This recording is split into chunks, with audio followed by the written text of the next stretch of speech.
You know, they're evolutionary marvels in their own right, of course. So beavers, as you likely all know, are rodents. They're North America's largest rodent. You know, typical adult beaver is 40 to 60 pounds, and that's, I think, a little bit bigger than most people think they are. Usually you just see their head cruising along with the rest of the mass kind of submerged like an iceberg, and they're semi-aquatic rodents, which means they spend really their entire lives in and around water. And they've got a number of fantastic adaptations for this unique semi-aquatic niche they fill. They have extraordinarily dense fur, one of the thickest pelts in the animal kingdom. And of course, that was their downfall. And we'll talk about that in a minute. They have these wonderful webbed duck-like hind feet. They're very powerful, agile swimmers. They can stay underwater for up to 15 minutes.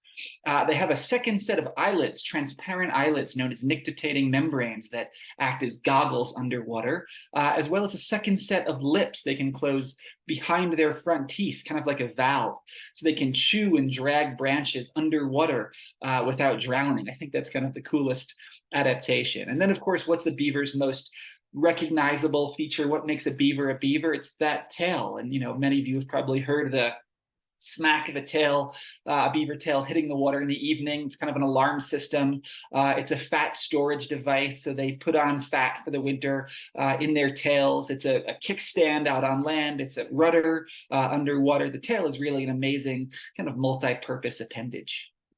And the other wonderful beaver feature is their teeth. Beavers' top and bottom incisors are kind of self-sharpening. They file each other down into these nice chisel-like points, as you can sort of see in that image. And beaver teeth are also orange, as you can see. And the reason for that is that they're chemically fortified with iron that beavers derive from their food. And having, durable iron reinforced teeth is pretty important when you spend your whole life cutting down trees, right? Beavers eat the cambium of trees. That's the inner bark, kind of the sugary stuff that does the growing. Typical beaver trees are, anything in the poplar family, aspen, birch, cottonwood. Of course, they love willow. They'll take just about any deciduous tree. They do tend to avoid conifers, although once in a while in Western Washington, you see them take red cedar, which is kind of interesting. They also eat other kinds of herbaceous vegetation as well, cattails, water lilies. You see them basically mow people's grass for them. They are entirely herbivorous. They don't eat fish at all, as you probably know. So in addition to felling trees to eat the cambium, that inner layer of bark, they also use the wood as construction material. And there are two basic types of beaver structure. The first is the beaver lodge. That's kind of the fundamental beaver housing unit. In the lodge, you typically have 2 to 8 beavers or so. That's the male and the female, the monogamous mated pair, and then 3 year classes of offspring, the baby beavers, the kits, the 1-year-olds, the 2-year-olds, all kind of cohabitating. There are underwater tunnels that lead up into the lodge, and in there's kind of an elevated nesting chamber that they line with wood chips. And often you see these kind of big freestanding island lodges. Sometimes you see bank attached lodges that are also pretty conspicuous. And then sometimes they just kind of burrow into the bank and top it off with some wood as they're doing here. So they're pretty. They can be pretty inconspicuous at times. Just because you don't see one of those big freestanding island lodges doesn't mean that they're not living in that riverbank quite happily. And then, of course, the other basic beaver structure besides the lodge is the dam. So why do beavers build dams? What's the point of that kind of unique, specialized, weird behavior? Well, a beaver on land is basically a fat, slow, smelly package of meat, right? And they get eaten by cougars and wolves and black bears, and even coyotes will take younger beavers. So by building that dam, they create that nice deep pond and spread water out over the landscape and basically engineer their own aquatic habitat. So instead of having to walk overland to that good-looking aspen tree and risk being eaten by a cougar along the way, they can swim to it instead, cut it down, float it back to the lodge, all without, while minimizing their time out of the water. And again, beavers aren't always building dams, right? Obviously, there are lots of beavers living very happily burrowed into the banks of main stem rivers and large lakes where there's already plenty of water depth to sustain them, right? There are, lots of beavers in Lake Washington. And they're really building those dams on those kind of skinnier, higher order headwater tributaries, where they really need that dam, to have sufficient water to be safe from predators. And dams come in all kinds of different shapes and sizes. Colonies are often building one large primary dam and then maybe up to a dozen or so smaller secondary dams, just pushing water back and spreading it out across the landscape. I really like the perfect radial arc of this dam. You can see in this dam they use a lot of rock as well as wood. I think people don't often realize how much rock they're moving, carried in their little front paws, which is a very cute thing to see. Often you see these kind of wonderful terraced dams, basically operating like a lock and canal system, kind of gentling the gradient of that stream, and they're just moving from pool to pool in safety. I love these sorts of structures. And then once in a while you'll see, truly a massive dam. This is one in Minnesota that's probably 15 feet tall and 800 feet long or so, and is obviously, the work of many generations of beavers, all kind of adding their stick to the pile. And, this isn't necessarily typical, especially not in the American West, where we have a little more runoff in the spring and, kind of steeper, narrower, flashier streams. But this is the sort of thing that they're capable of, when left to their own devices for long enough. And I'm always impressed by their hydrological savvy. I always feel like if you took an engineer from the Army Corps and put her on a stream and said, okay, build a dam that minimizes labor and maximizes the total impoundment, she would put the dam in the exact same place that the beavers tend to. So here's a giant, probably 300-acre or so beaver pond that is the creation of a single strategically placed beaver dam at kind of the constriction point in a stream. So pretty spectacular to see. Kind of, again, the hydrological savvy of these critters. And then, the other beaver activity that we don't, talk enough about, I think, is that in addition to being, these prolific builders, they're also really skilled excavators, and they'll dig these elaborate canal networks that extend many hundreds of feet up into the forest, and, again, allow them to move up into the forest and harvest wood without having to, walk overland for too long. And that's a really important way that beavers move water out across the landscape and essentially irrigate valleys, is by digging those canals and moving water onto the floodplain.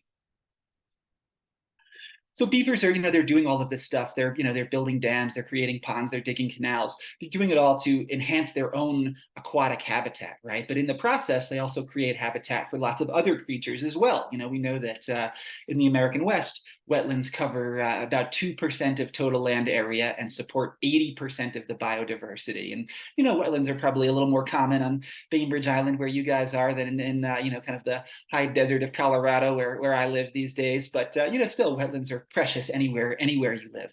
And of course, any animal that's capable of creating and sustaining wetlands is a keystone species, an animal that is sort of disproportionately important within an ecosystem. And it's really difficult to name a species that doesn't benefit from beaver architecture at some point in its life cycle. But, a few kind of classic beaver associated species, we know that waterfowl and wading birds do really well in beaver influenced areas. Here's a great blue heron rookery in a beaver pond that I came across. Songbirds also do really well, perching and nesting and feeding in those coppiced willows that grow up alongside of a beaver pond. So, I'm sure many of you are birders, and where do you go birding? In a wetland, right?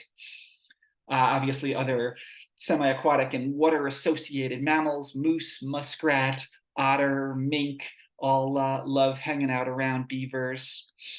Amphibians are, very beaver associated. This is a boreal toad, which is a species we have here in Colorado, and actually in much of its range, boreal toads do about 90% of their breeding in beaver ponds. So they're almost a beaver obligate species, which is, pretty amazing to think about. So those are a few, obvious connections, but there are some cooler ones as well. There are some more surprising ones. Here's a neat example again from Minnesota, although you could probably see this sort of thing in Eastern Washington these days.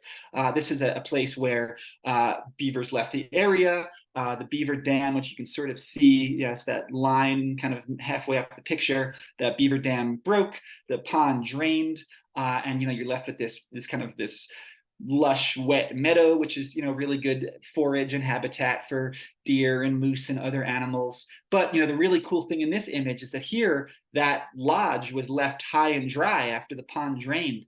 And a pack of wolves actually moved into that lodge and raised their pups in the lodge. So that's, beavers creating habitat for their direct predator. I think that's pretty incredible. One other cool beaver connection. This is a beaver dam that I came across in Utah last year, and I was out with a friend, and we saw this sandhill crane walking along the crest of the beaver dam. And we're like, wow, that's pretty cool. I've never seen a sandhill crane in a beaver pond before. And then later, I looked at that picture and zoomed in on the crane's feet, and realized that she had built a nest and laid a clutch of 2 eggs on the crest of that beaver dam. So again, not something that you would necessarily see in a peer-reviewed paper, but certainly, the kind of amazing observation you can make in the presence of these incredible animals.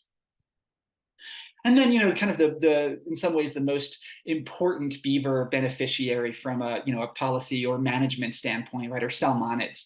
This is a juvenile steelhead, which of course is a rainbow trout that goes to the ocean.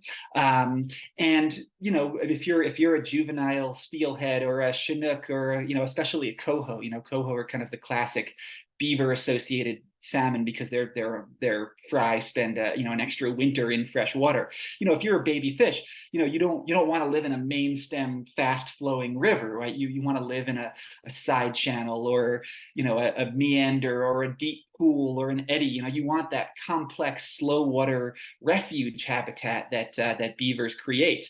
So there are a million studies out there showing beavers create fantastic fish rearing habitats and really increase salmonid production. And one really cool kind of unique beaver behavior in Western Washington that's worth highlighting is that beavers are, although they are aquatic freshwater animals, right? They do use the ocean. They will move from river mouth to river mouth along through saltwater. And they do swim in Puget Sound. One fascinating thing they do is they actually build dams in tidal salt marshes at times. They'll basically dam a channel within a salt marsh. The water, the tide comes in, the dam is completely submerged. You could kayak over it and never know it was there. And then the tide goes out and the dam holds this little pool, this little bathtub of brackish water that they use as their habitat, which is pretty cool and hasn't really been documented in many other places.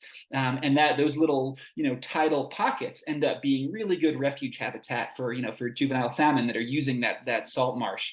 So that's just kind of a cool local beaver behavior and ecological connection that that doesn't exist really outside of Western Washington, to our knowledge.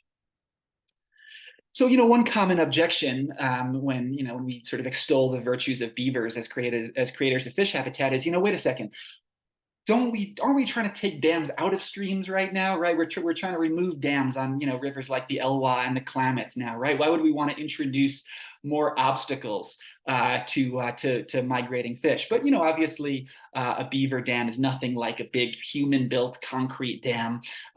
Fish can jump over beaver dams, they can swim around them during periods of high flow. I've seen fish actually wriggle through the woody structure as they move upstream.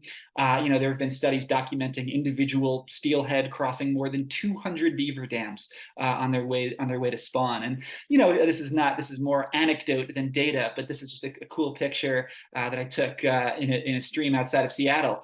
And here you can see, here's the beaver dam right in the top right corner of the stream. Here's the upstream pond that formed above it. And here are the 2 freshly excavated coho salmon redds or nests. So at least 2 fish had no problem whatsoever getting past that beaver dam to spawn. And in fact, the evolutionary connection between beavers and salmon is so deep that it inspired my favorite bumper sticker, which is that beavers taught salmon to jump, right? I think that gets at that ancient relationship really nicely. So, today, we don't know exactly how many beavers live in North America. There are, probably 10 to 15 million, right? So they're not an endangered species. There are plenty of them. Until you start to ask yourself the question, well, how many beavers did we used to have? How many beavers were on this continent at the time of European arrival? And again, we don't really know the answer to that question, but the best guess is that there were several 100 million beavers in North America when Europeans showed up. And, all of those beavers would have created perhaps 200 million beaver ponds. And a little back of the envelope math tells you that, maybe they collectively impounded something like 230,000 square miles, which for reference is about the size of Arizona and Nevada put together.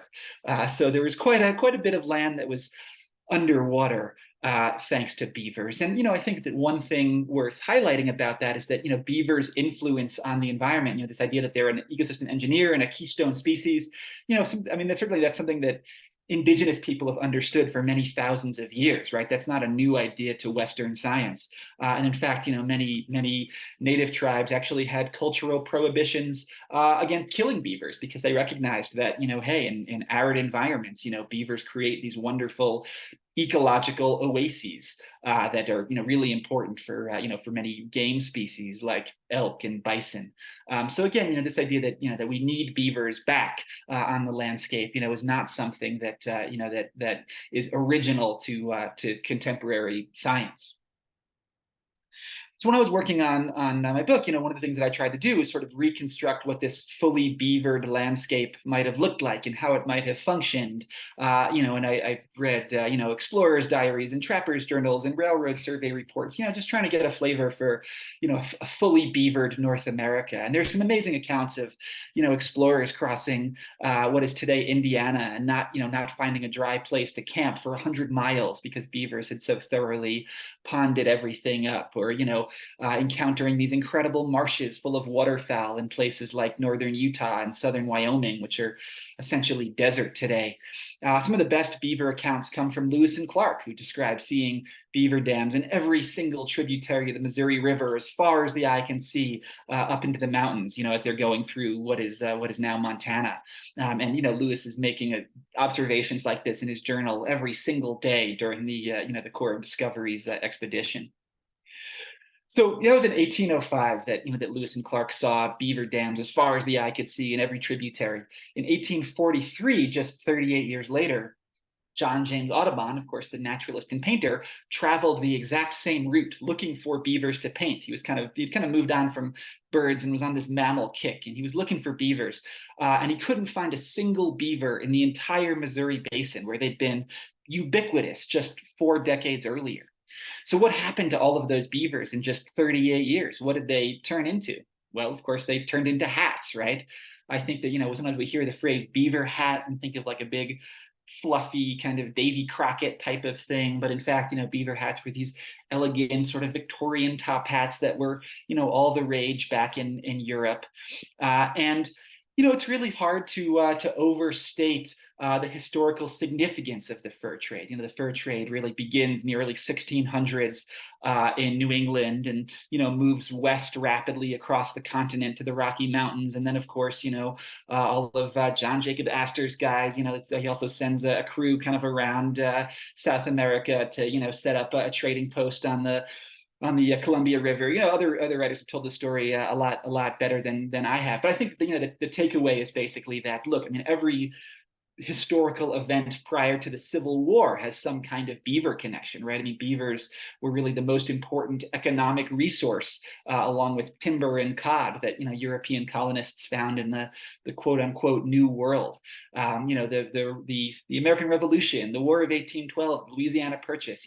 Every one of those events has some kind of beaver connection, and I think that one amazing testament to the economic primacy of beavers is that, so the Oregon Territory, and you guys are all residents of the former Oregon Territory, right? The Oregon Territory covered basically the entirety of the Northwest from Wyoming to the Pacific Ocean. And in 1849, the Oregon Territory minted beaver coins, and the value of one beaver coin was fixed to the value of one beaver pelt. So the entire economy of the Pacific Northwest operated on the pelt standard. I think that's again a pretty amazing testament to how historically significant these animals were. So in addition to being an event of immense historical significance, the fur trade was also an event of profound ecological significance, right? I mean, what happens when you cause 200 million beaver ponds to drain because you've killed their creators?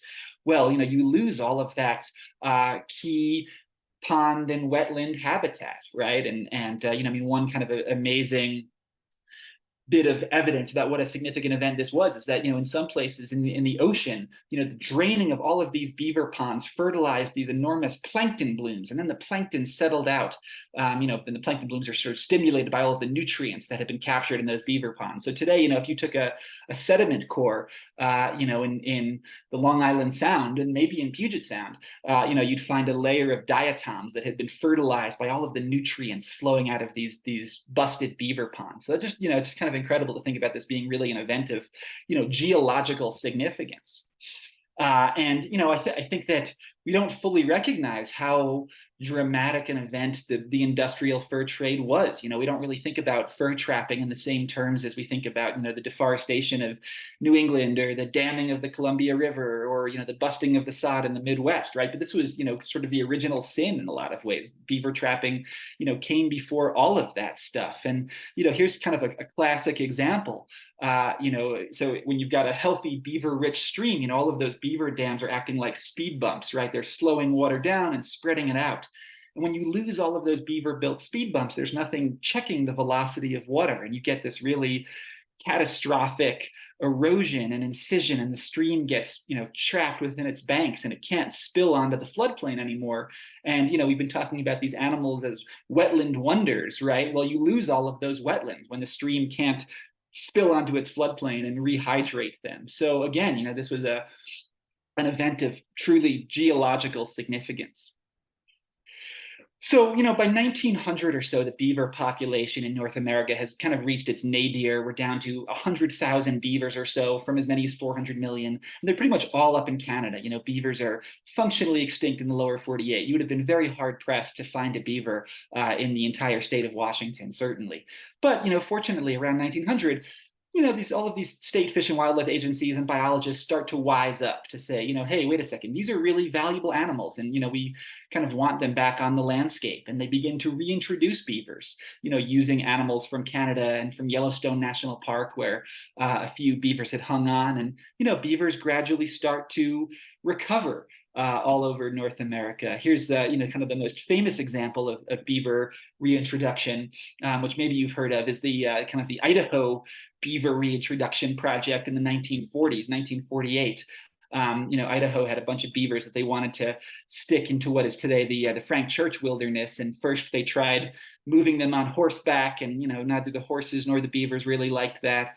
But it was 1948. They had all of these surplus parachutes and airplanes on hand from recently concluded World War II, and they had this bright idea of basically dropping beavers out of airplanes in these crates strapped to parachutes. So that that year they threw 76 beavers out of airplanes.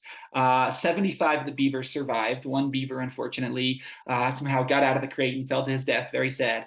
But the next year, when they flew back over that same landscape, there were new ponds and wetlands and all of the places where they had airdropped these beavers. So that was actually an incredibly successful project. Nobody's chucking beavers out of airplanes anymore, but that was how it was done in the 1940s, apparently.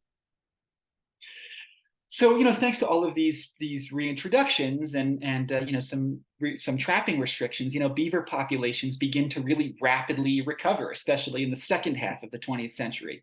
The problem is that as beavers return to the landscape, they're returning to places that we humans have kind of thoroughly colonized in their absence, right? It turns out that good beaver habitat and good human habitat is basically the same habitat. We both like, broad, fertile floodplains and low gradient stream corridors. That's where they build their dams, and that's where we put our roads and rail lines and power lines and towns and farms and all of our infrastructure.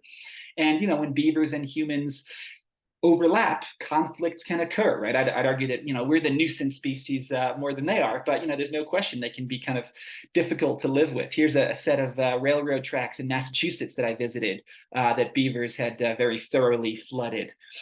Here's another example of beaver flooding. This is in New Mexico on the Rio Hondo, and you can see that cabin is just completely underwater. And I like this picture just because it's a cool example of beaver ingenuity.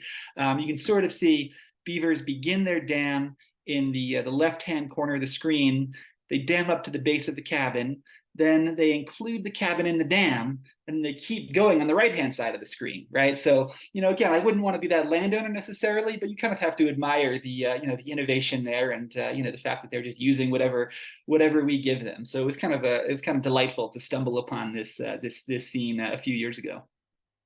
Probably the most common form of beaver conflict is damming in road culverts, right? If you're a beaver, the road bed is like the world's greatest dam, and the culvert is the leak in the dam. And what do beavers do? They plug leaks, right? That's how they're hardwired. So they build a dam in the culvert, the water level rises, the road washes out. Very expensive and time consuming to maintain. I'm just going to turn my light on.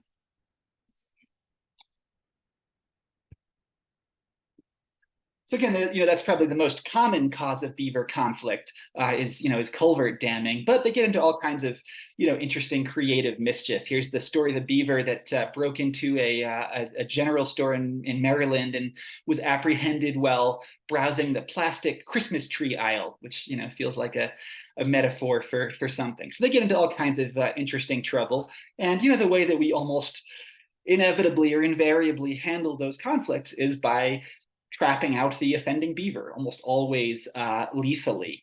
And that makes a certain amount of intuitive sense. Obviously, the beaver's causing a problem, get the beaver out of there. But when you kill a beaver, I mean, of course, you're eliminating the possibility for that great pond and wetland habitat that we care about so much. And also, all you're doing is creating a vacancy for the next family of beavers, right? If that culvert is still there beckoning to them, beavers are always going to come back. And and there are communities all over the country that have ended up in these very expensive and I'd argue inhumane and ecologically nonsensical cycles of trapping and recolonization and trapping and recolonization. So you start to wonder, well, maybe there are better ways of doing business and working with these animals. So, a couple of good examples. So, lots of beavers get killed for cutting down trees, both ornamental trees and, in central Washington, in places like the Methow Valley or, or Wenatchee, beavers cut down, fruit trees, apple trees primarily. Beavers love apple trees. And, often, again, those beavers are killed for cutting down those trees, although not in the Methow so much because they have a good beaver relocation program. Anyway, I just don't think that a beaver should ever be killed for cutting down a tree. That's just too easy a problem to solve in my view. And, here's kind of a neat example of working with these animals rather than fighting them. This is actually in the town that I live in now in Colorado. A land trust had this property that had some beautiful old cottonwoods they wanted to protect from the beavers. Okay, that's fine. They've got these nice old trees that they love. So they wrapped those trees in this kind of heavy gauge wire fencing, and then they left unfenced the non-native Siberian elm trees, right? So then beavers took those down. So that's invasive vegetation management, using beavers as your agent. That's kind of a cool case study, I think, for the folks working with the Bainbridge Island Land Trust on the stewardship side. What kinds of creative things can you do working with these animals rather than fighting them? When beavers cause flooding, that's a more challenging problem to solve. But there too, we've got some great options. This is a contraption called the Beaver Deceiver, which is basically this pipe and fence system. This is its inventor Skip Lyle in Vermont. It's a pretty simple device. You basically run the pipe through the beaver dam or into the road culvert, and you're just creating a leak, right? You're just moving water from the upstream side of the dam to the downstream side and dropping the height of that pond, to a level that both human and rodent can ideally tolerate. Here's a little example that the Lands Council, which is a great environmental group in Spokane. Here's an installation that they did a couple of years ago that I was part of. This is a pretty sort of under-engineered version. I think somebody like Skip Lyle would say, wait a second, this is kind of this could be a little bit more robust. But it's the same principle, right? You're just moving water out of that pond, and here you can see that in the hour or so that this pipe has existed, you can see on the trunks of these trees that the water level's already dropped 6 inches or something like that, and that allows the landowner in this case to access the entirety of her property, because she had a bunch of her land flooded, and she called the Lands Council and basically said, what can you do? And they put in this pipe that dropped the water off of the part of her land that she was trying to access. And as far as I know, the beavers are still present, and that conflict has been pretty well resolved. So I think ideally you'd want something a little bit more robust like this, a wider gauge pipe with some fencing to keep the beavers from plugging up the pipe ends. But in a pinch, this sort of kind of low tech solution can be pretty effective as well. And again, where these sorts of devices have been studied, they've been found to be 87 to 97% effective, right? So maybe not every single situation, every single beaver conflict can be solved with a flow device. But certainly there are many thousands of places all over this country, including in Washington, where we're killing beavers and could be coexisting with them instead. So another option for dealing with beaver conflicts is relocation. And and maybe you guys didn't know this, but you live in the state with the best beaver relocation laws and policies in the country. So give yourself a pat on the back. There are states like California where beaver relocation is sort of functionally illegal, whereas in Washington, there's some great legislation that basically allows nonprofits and native tribes and other groups to go forward and move these animals around. And typically you're live trapping beavers on private property where they're causing problems, and moving them to public land. This is a pretty standard beaver live trap, a Hancock trap, again, there have been thousands and thousands of beavers relocated all over the state of Washington over the last 15 years or so. The headquarters for this sort of work is, traditionally in the Methow Valley in Winthrop, where the Methow Beaver Project has a very long-standing beaver relocation program, and this is a couple of their beavers, Sandy and Chomper, heading off to a new home up in the somewhere in the Okanagan-Wenatchee National Forest. So the challenge of beaver relocation, and again, beaver relocation is, it's a great strategy. It's a good option. It's certainly better than killing the animals, right? There are many wonderful stories of new habitat that's been created using, relocated beavers. The challenge with it, and the reason why I think it's a little bit less preferable than learning to live with them on site, is that often when you drop off a beaver in a new habitat, it doesn't have a pond and a lodge yet, right? It's vulnerable to predation on its first night, or it'll just kind of leave the area and go looking for better habitat elsewhere, and get eaten along the way, or just kind of not stay, they just don't stay where you put them, they're kind of willful wild animals. So, a lot of what, a lot of projects now in Washington and elsewhere will pair beaver relocation with the construction of beaver dam analogs, these kind of artificial human-made beaver dams that basically just give them a little bit of structure, right? You're just, kind of creating a nice pool for them.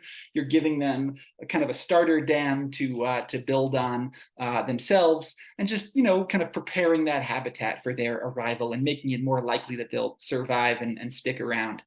And this is actually a beaver dam analog being built by biologists with the Tulalip tribe several years ago. So, in your corner of Washington and Western Washington, it's the Tulalip tribe that has traditionally done the most beaver relocation to create the salmon habitat for the fish that are, so foundational to their culture and livelihoods. So, here's a kind of a cool beaver dam analog being built by the Tulalip folks.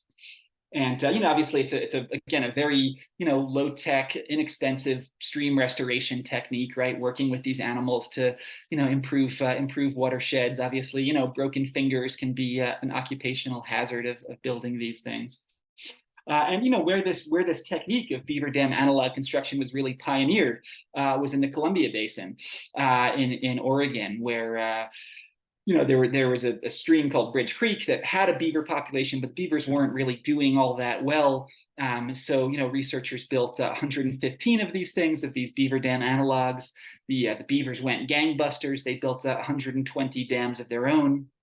The inundated area more than doubled, right? They're spreading water out in the floodplain. They're filling in all of these old historic side channels that used to have water in them and had gone dry. And they're just creating, again, all of this fantastic slow water refuge habitat for juvenile steelhead. And in this case, these researchers actually documented a 50% increase in the survival of juvenile steelhead thanks to these beaver dam analogs and the beaver dams, the genuine articles that they inspired. So again, that's humans and beavers kind of collaborating to help the survival and recovery of this federally listed fish. And certainly that sort of technique is absolutely potentially applicable in Western Washington as well. So I've been talking a lot about sort of beavers as a keystone species, right? The creators of habitat for fish and moose and boreal toads and wolves and sandhill cranes and other species. But what do they do for us? And that's the kind of the most important measure of a species. But certainly beavers provide all of these wonderful ecosystem services that are a huge part of why we are currently trying to welcome them back to North American landscapes. And those benefits really run the gamut. First of all, beavers are fantastic drought mitigators, right? They store water, they create reservoirs. This is kind of the headwaters of the Roaring Fork River here in Colorado. This is at about 12,000 feet up on Independence Pass. So they really get way the heck up there. And you can just see that the stream is this kind of winding single thread ribbon, and then it hits all of these beaver dams, all of these linear features, which slow it down and store hundreds of thousands, if not millions of gallons of water up in the headwaters of this stream. And for every gallon of water that you see in that in those ponds, for every gallon of surface water that you see, beavers are storing something like 5 to 10 gallons of water underground as well, right? As they spread water onto the floodplain, that water is soaking into the ground, kind of recharging that floodplain sponge, raising water tables, hydrating soils. So that that underground water storage component is really important, and certainly applicable in places like Central Washington that are really dependent on snowmelt for their water, because we know that as the climate gets warmer, obviously more precipitation is falling as rain rather than snow, and we're losing that snowpack, and we need a way to kind of store that water up in the high country, including again in sort of in the Cascades, and beavers do that for us. They build reservoirs. Another beaver benefit that might be even more relevant to you guys on the rainy side of the Cascades is that beavers are fantastic agents of flood control, right? And that's kind of counterintuitive. We think about beavers as causing flooding, right? Not helping to prevent it. But when you get a big pulse of snowmelt or rainwater racing down a stream, well, it hits all of those beaver ponds and wetlands, and those beaver complexes slow the water down. They spread it onto the floodplain. They soak it into the ground. They just hang on to it. And there have been studies showing beavers storing up to 30% of the sort of the runoff from big rain events in some drainages. And this is actually a beaver pond in Scotland, a really rainy place where beavers have been reintroduced, partly for their flood control benefits. So again, in Western Washington, that's certainly the kind of thing you would care about. And I think it's kind of amazing. We can just take a second and contemplate how incredible it is that you've got these two polar opposite problems, right? Drought on one end, flooding on the other end, and beavers help us tackle both of them by kind of stabilizing flows and just, gentling out that hydrograph. I think that's kind of magical to contemplate. Another fantastic thing that beavers do, right, is they're great irrigators. Again, they're spreading water out onto the landscape, and thus, rehydrating plants. And this guy is James Rogers. He's a rancher in Nevada who's really welcomed back beavers precisely because they're creating, they're enhancing forage for his livestock, and he basically sees 10 times as much forage production for cattle in beaver valleys compared to other ones. So just it's kind of a cool story. In Nevada, very conservative place, with lots of ranchers. There's this little cluster of kind of progressive pro beaver ranchers who have seen the benefits that these animals provide and really welcome them back. And again, here's James pointing out that beavers increase production for his livestock tenfold. And then another wonderful, beaver benefit that's, certainly relevant to Western Washington and, the Puget Sound catchment is that beavers capture pollution, right? You get a stream racing along, it's carrying, nitrates and phosphates and heavy metals and, motor oil and who knows what, right? All of the stormwater runoff, that we know is killing Washington salmon. And, then that stream hits that beaver pond and the stream slows down and it loses energy, and all of those suspended pollutants just drop out and are entrained in many successive layers of deposited sediment. So again, there are many studies showing that beavers are terrific agents of pollution filtration and capture, and that's another great reason to welcome them back. And then, certainly maybe the most prominent beaver benefit now that's sort of all the rage and is definitely in the beaver zeitgeist is that they're great firefighters, right? Water doesn't burn, and by spreading water out and, irrigating those plants and making them nice and lush and green and kind of fireproof, they create these wonderful fire refugia and even fire breaks on the landscape. There are places in the Natal Valley that I've seen where, one hill slope will be black, the fire burns down to the wetland, the beaver created wetland, and then the other hill slope is green, right? Because beavers just stopped that fire in its tracks. And obviously, Bainbridge Island isn't exactly a wildfire hotspot, but certainly you've all experienced the smoke from fires all over North America over the last several years, and beavers can help us with that potentially. And in fact, that beaver firefighting connection is so powerful that some researchers have proposed that the Forest Service change its mascot from Smokey Bear to Smokey Beaver. I think that's kind of a cool idea. So, given all of the wonderful benefits that beavers provide, all of these fantastic ecosystem services, why do we still kill so many of them? Every year the Department of Agriculture kills between 20 and 25,000 beavers, using our tax dollars, and private nuisance trappers kill, certainly tens and probably hundreds of thousands of beavers more. So why do we do that? Given how valuable these animals are, and I think that part of it gets back to this concept of kind of ecological amnesia. When we killed 400 million beavers, we changed streams in profound ways that we don't fully recognize. And we internalized a kind of an inaccurate idea of what an aquatic ecosystem should look like and how it should function. I think that we think of a healthy stream as being this free-flowing, fast-moving, single thread channel with, a gravel or cobble bottom, when in reality, so many of our aquatic systems looked something more like this. There were these big chains of beaver-influenced wetlands, and this is kind of a harder stream to love in some ways, right? The bottom is kind of mucky and it smells like decomposition and the water isn't really flowing. And if you tried to go fly fishing here, you'd probably get your back cast caught in a willow. But again, this kind of beaver dominated system was, more rule than exception in many places across this continent, certainly including Western Washington. So to sum it all up, we have this fantastic animal. It provides all of these wonderful. There's a a dog fight going on outside my my room there. Anyway, we've got this wonderful animal. It provides us all of these fantastic ecological services, and it does it all for free. And best of all, it doesn't need permits. That's kind of one of the nicest things about beavers. So as the mantra of the beaver believer goes, let the rodent do the work, right? Let's get out of the way and kind of facilitate these animals returning to our landscapes.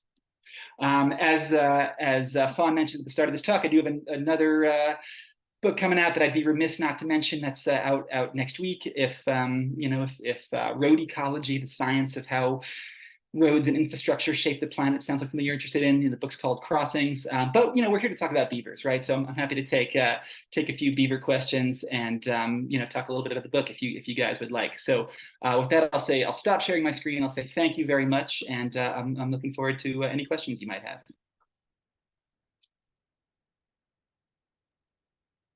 Wow, thank you so much, Ben. That was great.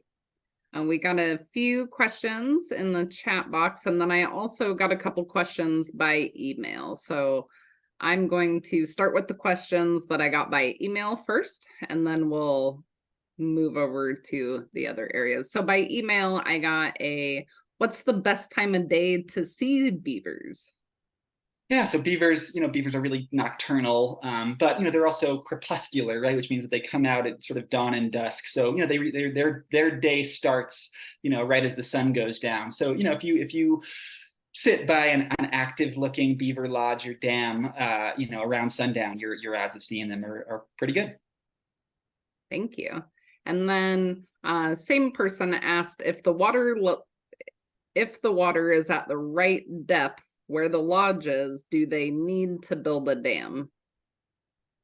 Right. I mean, they really, no, not necessarily, right? So that's, as I think I mentioned during the talk, you'll see, beavers building lodges on the banks of existing lakes and rivers, right? Because again, there's sufficient water depth to protect them from predators, and they'll build in those places pretty happily. So again, they're really only building dams in those those higher order tributaries where they really need that deep water to survive. But they're in some ways they're happier living in those bigger bodies of water, right? They have to do less work. We think of them as being these, right, kind of like the prototypically busy animals, but they only dam when they need to. They don't just do it for the fun of it. Great. And then what do you think is an underappreciated fact about beavers that folks might not focus on when learning about beavers? That's a good question. I think we talk so much about, of course, because we live in North America, right? We talk so much about North American beavers, but I'm also fascinated by Eurasian beavers. There's another beaver species closely related to ours, that does many of the same things as our beavers do. Certainly it builds dams and creates ponds. It does the same things that North American beavers do. And those beavers used to be distributed all across Europe and Asia, from England to the Korean Peninsula, there were likely beavers in, places like Iran, that we don't think of as beaver habitat today. So, I think it's just sort of fascinating to think about what the historic range of these animals were, and, all of the places that it could still exist today if we let it. Awesome. Thank you so much. And then from our Q&A, we got some open questions in there. So I did answer that one. All right, so we got one from Christina who says, I understand boreal toads, A. borealis, are extirpated from Bainbridge Island. I'm very interested in herpetology and get asked about them a lot teaching and environmental education. I find them when I hike in the Olympics, but never on Bainbridge Island. My main hypothesis is that with our marine border, amphibians have a difficult time reestablishing after habitat fragmentation. Any thoughts on that, Ben or Bill?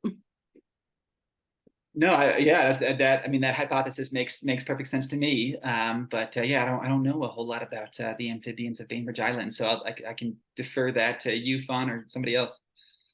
Yeah, I think Christina will have to ask Gina about that. And then next one in the Q&A Is there a situation where a beaver would no longer be compelled to build dams? And hypothetically, if the environment were perfect for them, would they stop building dams? Well, no, I mean, yeah, I don't really think so. I mean, I think that, I mean, certainly I mean, they definitely seem to shift into maintenance mode, right? That like at some point, like sort of you've dammed, from like valley wall to valley wall, and you've basically, like submerged what you can. And, it does seem like in places they focus much more on maintaining existing dams than creating new ones. But I mean that maintenance that's basically a full-time job for them. Obviously the pressure of water constantly causes new little leaks and breaches, and then I mean during spring especially, you get big spring rains, or or snow melt runoff. That can be a challenging time for them. So yeah, I mean I definitely seen colonies that don't seem to be building new dams, but again, that maintenance basically never ceases. Awesome. And then continuing from that question, how do human-made dams or large concrete dams, not the starter dams for beaver relocation, so not BDAs, impact a beaver's dam building instincts? Yeah, it's a good question. I mean certainly there are places where big human built concrete dams have basically made it impossible for them to build dams, right, by sort of flooding areas and creating. And again, maybe they're happy there, but like what we're seeing now in the Colorado River, for example, is as Lake Powell, the big reservoir behind Glen Canyon Dam, is declining, right, due to years of over allocation and climate change and drought, right? All of these little side channels are kind of re-emerging as the water level drops, and the beavers are actually damming in all of those side channels. They're taking advantage of the habitat created by the decline of this reservoir, which is kind of cool to see. Great. And then another one, how does logging impact beavers? Can they survive after an area is logged? Yeah, I mean, I think that, I mean, in some cases, logging has actually ultimately benefited them. I think, you see that especially in the, the upper Midwest, right, where, the loggers, and yeah, this is true in Washington as well, right? I mean, loggers target conifers, right? They take out the Douglas fir and the cedar, and those big conifer trees that aren't beaver food. Beavers like the deciduous trees, and there are certainly cases of stands of conifer being logged or burned, and that making room for aspen trees, and beavers love that kind of early growth aspen. So I mean, you could imagine that logging could take out enough deciduous trees to impact beaver colonization. But I think that what we often see is actually the opposite, that that you take out the conifers, and that creates a little deciduous food source for them. Interesting. And how did you get so interested in beavers? They just came to me in a dream one night. No, it was when I was living, I was living in Seattle, I guess this would have been like 2014 or so. And I was working as a journalist and looking for things to write about. And, somebody sent me, a flyer to a beaver workshop that was happening in Everett, and I didn't really know what a beaver workshop was, but I thought beavers were cool, and it sounded like potentially a story. So I went to this beaver workshop, and it was just sort of like one beaverologist after another, getting up to say their piece about all the stuff that we were just talking about, beavers and their benefits for salmon habitat and wildfire mitigation and pollution control, and all the good stuff that beavers do. And it was incredibly compelling, and it seemed like this wonderful story. So that summer, I went out to the Methow Valley, to Winthrop, to hang out with the Methow Beaver Project and write about them, and that was just such a cool, exciting, compelling project. They had, at that point, they had relocated something like 450 beavers, and just created these spectacular new wetland habitats, up in Forest Service land, and it was just so cool to see, so inspiring, and that was sort of what got me going on a series of articles that ultimately became the book. That's an amazing story to get to that great book. And did your beaver research inform or inspire your book on roads that's coming out soon? Yeah, in some ways, I mean, they certainly share a lot of DNA, right? I think that, as I said in the presentation, I mean, obviously the story of beavers is in some ways, I think, the story of the industrial fur trade, right? This enormous ecological catastrophe that we don't always think about as being an ecological catastrophe. I think again, we don't recognize beaver trapping as being one of the forces that really shaped our landscapes. And I think that roads are somewhat similar in that they're such ubiquitous structures in our lives. We drive on them every day. They're almost invisible to us. I think that we ignore them and take them for granted when, in reality, they're, one of the most powerful and detrimental forces shaping our ecosystem. So, I think that both books have the same fundamental goal, which is to sort of make you think about the forces that shaped our landscapes in a different way.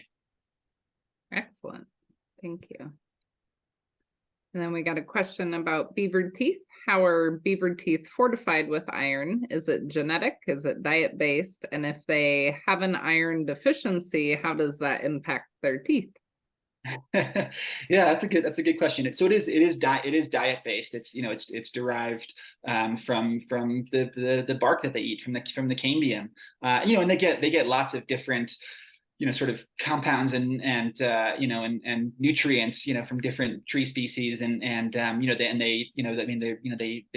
scent mark, to kind of mark their territories, and those scent marks, that secretion, contains all of these different compounds that they're deriving from their food, right? And obviously different, beavers in different places eating different things have different sort of chemical signatures. And so anyway, so just to say that they're getting a lot of stuff from their food, and iron is one of those, those things, that one of those elements that they're deriving from food and incorporate in their teeth. As for an iron deficiency, I don't know. I have never met a beaver with an iron deficiency, but I am guessing she would not live very long. And then we have a comment from Laura. Oh, also a question. They say that we saw a beaver living in downtown Kirkland in a ditch on the side of Cross Kirkland Corridor Trail. Super cool to see. What is the likelihood of beaver-human coexistence in such an area, and should we notify wildlife officials? Yeah, I would say don't notify anybody. I think that generally, if you notify some people the presence of a beaver, I mean, most likely they'll do nothing. But you definitely don't want. I mean, when people know there are beavers around, like the impulse is to trap them for some reason. Like let's just prevent any conflict they might theoretically cause and just get them out of there, right? So I would tell no one and just let that beaver do their thing for as long as possible. As for beaver human coexistence, I mean, I think that look, I mean, these animals can live anywhere we let them live, right? I think that's one of the beautiful things about beavers. They're not like wolves or grizzly bears. They don't need to be out in the wilderness. They can be in really urban areas. And actually, Seattle is probably the best example of that. I think something like 75% of the sort of the available beaver habitat in Seattle is currently occupied, right? So these are animals living in golden gardens and all over the place. So again, these if we're just a little bit compassionate and thoughtful and willing to live and work alongside these critters, they can be basically anywhere. Right, we have another question from Christina who says, Ben, you're a gem. And it seems that anytime humans with all their environmental engineering intersect with a wild animal engineer, there will be conflicts. If you had a magic wand, what would you have us all do as a human species to restore the balance that has been so significantly unleveled over time? Oh, geez, that's an enormous question. Boy, yeah. If I had a magic wand, I mean, I don't know. It's hard to think about that because I feel like I like dwell in the politics of the possible as a reporter. I don't know. I mean, it's it's like the most mundane answer in the world, but like the thing that I keep coming back to, because it's it's a chapter both in the Beaver book and the Road book, is if I had a magic wand, I would wave it and I would build 2 million new culverts in the United States, because culverts again, they're these kind of these points of conflict for for beavers where thousands of beavers get killed, and of course they're also, I mean, as you know, in Western Washington all too well, they're profound barriers to aquatic connectivity and fish migration, and Washington is sort of doing the hard and slow work of replacing many of those culverts now, of course, but if I would take my magic wand and I would expedite that process, and I would just give our entire continent new culverts. I love that answer. Primarily because, just for those of you listening, and also for you, Ben, we have a really big project coming up in our watershed. And so next Monday, we are actually removing a culvert from I didn't even know that. That was like, you couldn't have planted that answer any better. Yeah, so it'll be it's part of our watershed initiative, so just like this in our Wetland Wonders series, but it is our first culvert that we are pulling out from one of our land trust owned properties and starting the restoration there. So we're with you on the pull the culverts out. Well, that's so exciting. Congratulations. I look forward to seeing how that project goes. Yeah, thank you. And then it looks like last comment so far. So all of you guys out there, if you want to throw some more questions into the chat box or the Q&A, but somebody says, from your research, what effect does the sound of running water have on beavers? I have heard that they will try to build a dam when there is no water. If there is simply the sound of running water present, are they highly sensitive to sound? Will they move out of an area where there is a lot of artificial noise, or do they tolerate it? Yeah, so you're right that that there is a very strong acoustic trigger to the dam building behavior, and that was actually shown in this experiment that was done somewhere in Scandinavia in the 60s or 70s, where basically this guy had some beavers in captivity, baby beavers or young beavers who had never built dams before, and he actually played the sound of running water through speakers in the floor, and he gave them sticks and they dammed the speakers. So yes, that you're right that there's a very strong sort of acoustic trigger for dam building, but that's not the only trigger. They definitely they're sensitive to pressure as well. They patch up dams underwater, right? So they're clearly feeling water flowing out of little breaches in the dam, and there's a visual cue as well. There's an incredible beaver TikTok channel. It's a wildlife rehabilitator, I think in Texas, who had a beaver that she was rehabilitating, and she just she showed the most interesting, amazing videos of the beaver basically trying to build dams in door frames, taking whatever like old clothes or furniture the beaver could find and just shoving that into the door frame, because the wall is the dam, right, and the door frame is the gap in the dam. So there's obviously a visual signal to them as well. They're sort of inclined to plug up visual gaps. So maybe maybe the noise pollution wouldn't be a huge issue for them. I'm not sure. Wow, that's really fascinating. Thank you for sharing that. Beavers just compelled the damn things. They truly are. Yeah. Oh, and then we got a couple more questions that just rolled in. What are the most common reasons beavers move on from what look to us to be perfectly good ponds?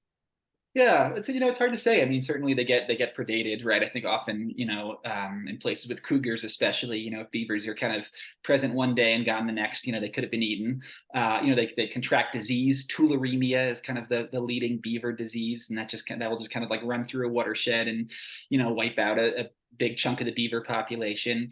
Sometimes the ponds actually silt in over time. They do a lot of digging, as I mentioned, so they do kind of try to excavate the pond and keep that pond nice and deep. But I think at times the ponds do fill with sediment and they move on, and then that pond just kind of cycles through, becomes a wetland and then a wet meadow, and then it goes back to being a forest, and then the beavers show up and dam the stream again, right? So beaver ponds are very cyclic in that way. They're kind of constantly transitioning between different different states of habitat. One thing that doesn't really happen, especially, in a wet climate like yours, they really don't exhaust their food supply. I think that people often think that beavers eat themselves out of house and home, but they don't really do that. And part of the reason is that they're great irrigators, right? They're essentially watering their own food supply. So they'll spend a year, eating the willows on the north side of the pond, and spreading water onto the south side, and growing willows over there. And they're sort of like rotational farmers or grazers, right? Just going from sort of food stand to food stand. So yeah, I don't think that food supply exhaustion is generally a reason that they leave an area. Great. And what makes young beavers move out to start new families and seek new areas to dam? Yeah, it's those 2-year-old beavers that are generally the ones who disperse. Like they're heading off to beaver college or something, and I don't think that they're really driven out by their parents. I think it's more like they have to procreate, and they're not going to do that with their siblings or their parents, obviously. So they have to go out and look for a territory and a mate once they reach sexual maturity. And that can be difficult in some cases because beavers are very territorial animals. So in a situation in a stream with lots of established beaver colonies already, those juveniles will have to disperse many miles in some cases. Excellent. Great. Thank you for answering all those questions and giving us so much to think about as far as beavers and their role in our watersheds. It's really amazing, just all the research you did for your book and all the history that isn't so well known. So hopefully we can bring that beaver story more to life. Good. Well, thank you all so much for having me, and yeah, I'm really excited to learn about all of your projects, both on the culvert front and welcoming back the beavers into your midst. I think as I said during the presentation, I think the best thing we can do for these animals is just live with them. They're incredibly prolific. They reproduce readily. They engineer their own habitat. Right. They're really good at kind of managing themselves if we just don't kill them, and I think that's ultimately the best thing we can do for beaver populations is just learn to live with them and live alongside them. Absolutely. Well, thank you so much, Ben, for your time today and your great book. And for those of you listening, if you haven't read Ben's book, please do and pick up his new one as well. Really appreciate you taking time today to come and present for us as part of our watershed initiative. And we just really appreciate your work and spreading the word about beavers. And we will continue to do our part out here on Bainbridge Island and try to help everybody understand the importance of these critters in our ecosystems. Great. Thanks a lot, Fawn. Thank you, Ben. Have a great one.